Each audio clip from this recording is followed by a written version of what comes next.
Hi, welcome to News of the North. I'm Nancy Vogt. And I'm Kate Perkins. Welcome to this week's edition. This week we had a lot going on in Crosslake on our front page of the Lake Country Echo, and most of those stories were written by Kate. So why don't you tell us about what's going on? I can tell you all about it. Crosslake Community School hired Todd Liscio as their executive director, and he is replacing Tammy Martin, who has been with the school for quite a while, and she took a job as elementary principal and superintendent in southern Minnesota. And Todd Liscio is pretty well known in the Lakes area. Yes. He's with Brainerd School District as well as had a job out in Staples. So he'll be a familiar face, and that'll be good for Crosslake School. Yeah, and I was at the school this morning, and it sounds like everybody's pretty excited that he's there. And in planning and zoning news, we've got a story on the planning and zoning hearing on the assessment that the county did on their department. So you can read about that. And finally, we've got a story and photos from Big Trout Lake Access.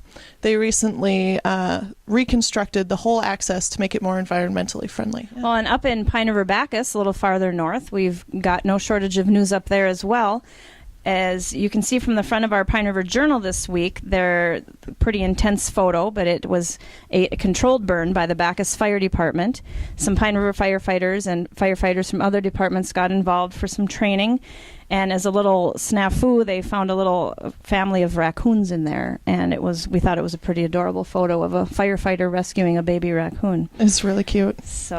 And also in Bacchus, there's a Century Farm that was honored this year for Cass County, and they will be holding an open house.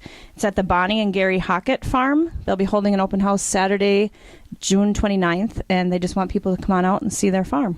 So very nice. And we have a special section in the Pine River Journal this week on Summerfest and the Cass County Fair. So that's got a lineup of what's going on. And this will be happening the end of next week, June 27th through June 30th. The Pine River will be hopping. They've got the Cass County Fair going on at the fairgrounds. Summerfest activities include a parade on Saturday, run on Sunday, all kinds of things. If you're lacking things to do, go to Pine River. You'll have plenty to do. Yes, and we've also been keeping our interns busy this week. Katie Morford and Dallas Steffen have hit the ground running. Katie's just worked on a story about a Merrifield crosswalk that the Lions are working on putting in by the park in Merrifield.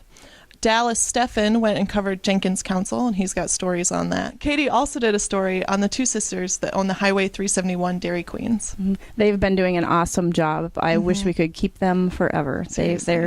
We're very impressed. So be sure to tune in next week. There's no shortage of activities coming up as summer kicks off. We've got the 4th of July activities in Nisswa, in Pequot Lakes, in Brainerd, in Crosslake, Mission Township Parade. There'll be no shortage of things to talk about. See you then.